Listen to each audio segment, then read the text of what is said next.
दोस्तों, गाजा में जारी जंग, कतर पर हमला और इजरायल की बढ़ती आक्रामकता के बीच मुस्लिम देश तेजी से आ रहा एक साथ 13 साल बाद दो ताकतवर मुस्लिम देश मिस्र और तुर्की की सेना करने जा रहा युद्ध अभ्यास। इजरायल में डर का माहौल और अगली खबर में आपको बताएंगे ईरान के टॉप जनरल की चेतावनी, अब दुश्मन दोबारा हमला करने की सोच भी नहीं सकता। ग्राउंड फोर्स के हेडक्वार्टर का किया दौरा और साथ में आपको बताएंगे नेपाली पीएम बोली, हम जीरो स्टेट की स्थिति में, ना इमारतें बची और ना ही डॉक्यूमेंट्स, जेएनजेड आंदोलन की आग में सब राख। और इसी के साथ अमेरिका ने जिस बलूचिस्तान लिबरेशन आर्मी को डाला था आतंकी लिस्ट में, अब उसी का किया बचाव। पाकिस्तान और चीन ने यूएन में लाया था बैन का प्रस्ताव, ट्रंप ने कर दिया वीटो। तो बिना समय गवाए खबरों की शुरुआत करते हैं।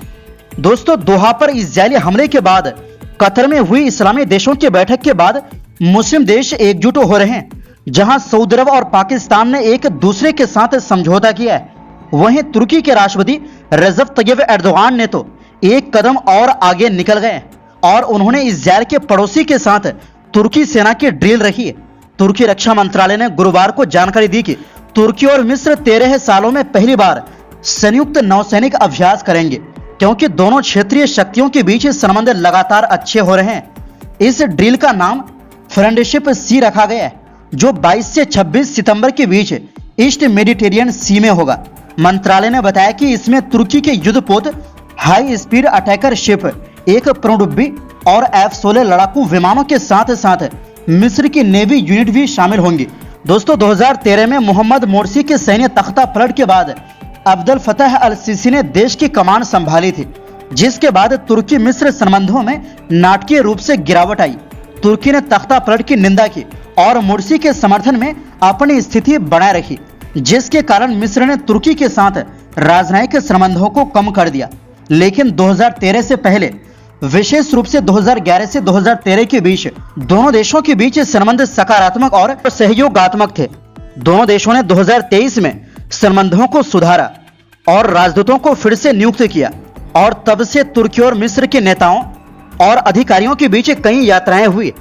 तुर्की रक्षा मंत्रालय के बयान में कहा गया है कि दोनों नौसेनाओं के शीर्ष कमांडरों 25 सितंबर को इस ड्रिल में हिस्सा लेंगे, जिससे एक दशक से ज्यादा समय से तनावपूर्ण संबंधों के बाद इस अभ्यास के महत्व पर जोर दिया जा रहा है। दोनों देशों ने गाजा में इजरायल के सैन्य अभियानों के खिलाफ भी कड़ा रुख अपनाया है और युद्ध विराम के लिए मिलकर काम कर रहे हैं। ऐसे में इस अभियान को इजरायल से जोड़कर भी देखा जा रहा है। दोहा में हुए इस्लामी देशों के समिट में कई देशों ने इजरायल पर सैन्य कार्रवाई करने का भी आह्वान किया था।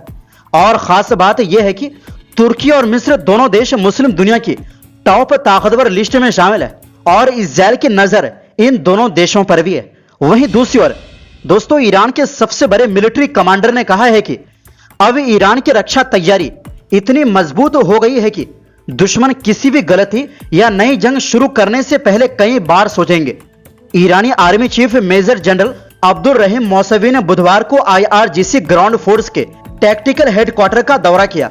उन्होंने वहां तैयारियों को देखकर संतोष जताया और कहा कि ईरान की फौज पूरी तरह तैयार है देश की आजादी, सुरक्षा और सरहदों की हिफाजत के लिए। जनरल मौसवी ने कहा कि हमारी डिफेंस और कॉम्बैट पावर उस मुकाम पर पहुंच चुकी है जहां दुश्मन किसी भी गलतफहमी या नापाक इरादे से बचता है। यहां तक कि अब हमारे खिलाफ नई जंग छेड़ने का ख्याल भी उसके दिमाग में नहीं आता। उन्होंने ये भी साफ कहा कि ईरान की स्ट्रेटेजी हमेशा अपनी सैन्य और रक्षात्मक ताकत को मजबूत करते रहना है। यही ताकत ईरान को स्थायी सुरक्षा देती है और हर तरह की आक्रामकता के सामने एक मजबूत ढाल बनती है। गौरतलब है कि 13 जून को इजरायल ने अचानक ईरान पर हमला कर दिया। लगातार 12 दिन तक ईरान के सैन्य ठिकाने, न्यूक्लियर साइट्स और रिहायशी इलाकों को टारगेट किया गया। इसके बाद 22 जून को अमेरिका भी खुलकर सामने आया और ईरान के 3 बड़े न्यूक्लियर साइट्स नतांज, फोर्दो और इस्फहान पर हमला किया, लेकिन ईरान ने भी तगड़ा जवाब दिया। IRGC एरोस्पेस फोर्स ने ऑपरेशन ट्रू प्रोमिस 3 के तहत 22 राउंड मिसाइल हमले किए। इन हमलों से कब्जे वाले इलाकों में कई शहरों को भारी नुकसान हुआ और बड़ी तबाही मच गई। सिर्फ इतना ही नहीं, ईरान ने अमेरिका को भी सीधा निशाना बनाया। कतर में मौजूद अल उदीद एयर बेस, जो वेस्ट एशिया का सबसे बड़ा अमेरिकी मिलिट्री बेस है, उस पर भी मिसाइलों की बरसात की गई। आखिरकार 24 जून को इस भीषण जंग का अंत हुआ, जब दोनों तरफ से सीज फायर लागू कर दिया गया। लेकिन इसके बाद भी इजराइल की तरफ से लगातार इस तरह बयान आ रहा है कि वो ईरान पर फिर से हमला करेंगे। लेकिन ईरान का कहना है कि अगर दोबारा हमला हुआ तो हम पहले के मुकाबले ज्यादा तबाही मचाएंगे और उससे भी ताकतवर हथियार इस्तेमाल करेंगे और दुश्मन को पछताने पर मजबूर कर देंगे। वहीं दूसरी ओर दोस्तों, नेपाल की राजधानी काठमांडू के सिंह दरबार में 9 सितंबर को हुई भयानक आगजनी ने देश के सरकारी ढांचे को पूरी तरह तहस नहस कर दिया। स्थिति इतनी गंभीर है कि नेपाल की नई अंतरिम पीएम सुशीला कार्की ने शपथ लेते ही कहा, हम शून्य स्थिति यानी जीरो स्टेट में हैं। उनके पास एक कैबिनेट है, लेकिन मंत्रालयों के पास ना तो इमारतें बची है और ना ही जरूरी कागजात। सिंह दरबार परिसर, जो कभी आलीशान महल और 20 से ज्यादा मंत्रालयों का केंद्र था, अब पूरी तरह क्षतिग्रस्त हो चुका है। आग की लपटों ने संसद, भ्रष्टाचार विरोधी विशेष अदालत और कई महत्वपूर्ण मंत्रालयों को नष्ट कर दिया। सरकारी दस्तावेज, जन्म प्रमाण पत्र, कंपनी रजिस्ट्रेशन और अंतर्राष्ट्रीय समझौतों के मूल कागजात जलकर राख हो गए। अकेले सुप्रीम कोर्ट की 60,000 से ज्यादा फाइलें राख हो गई और स्थानीय सरकारों की 300 से अधिक इमारतें भी आग की भेंट चढ़ गई। पीएम कार्की ने कहा, देश चलाने वाली सभी संस्थाएं और दस्तावेज नष्ट हो गए। हम शून्य स्थिति में हैं, लेकिन हम फिर से खड़े होंगे।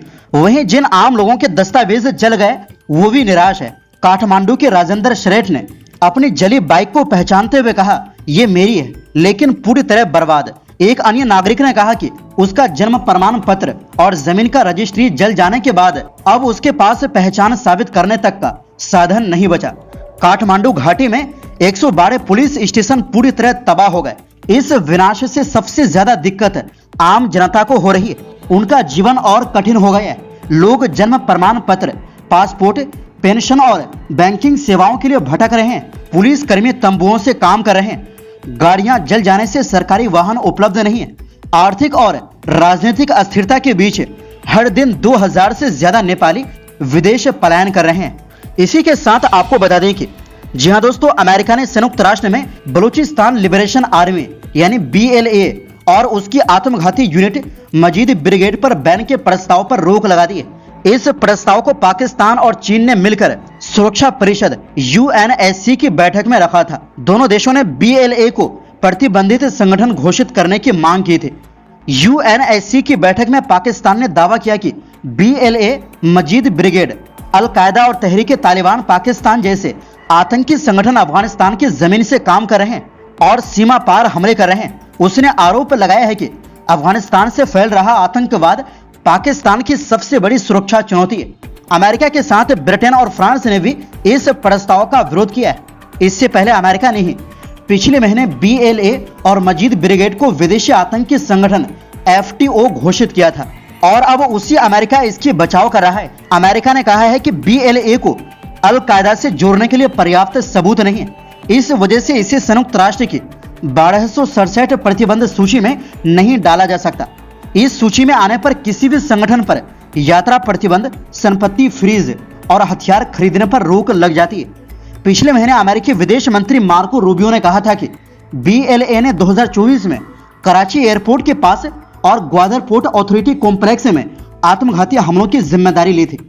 मार्च 2025 में जाफर एक्सप्रेस ट्रेन को हाईजैक करने की जिम्मेदारी ली थी, जिनमें 31 नागरिक और पुलिसकर्मी मारे गए थे।